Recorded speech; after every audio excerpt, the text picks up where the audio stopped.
Assalamu alaikum. Today we will be pronouncing all the Arabic alphabet letters, okay? So let's start with Alif, the very first letter of the Arabic alphabet.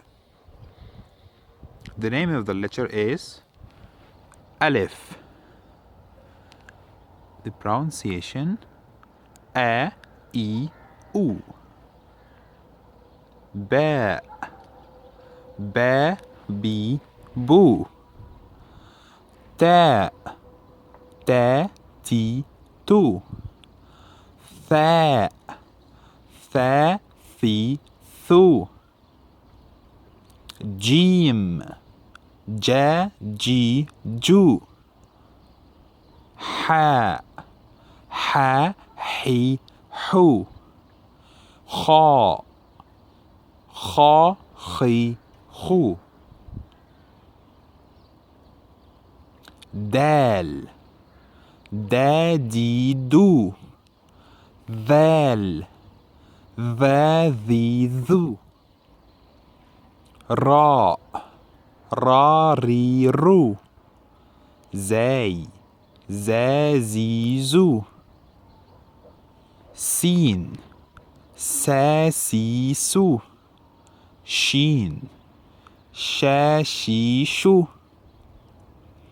صاد، صا، صي، صو. ضاد، ضا، ضو. طا، طا، طي، طو. ظا، ظا، ظي، ظو. عين، عا، عي، عو. غين، غا، غي، غو.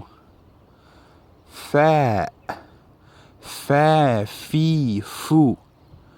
قاف، قا، قي، قو.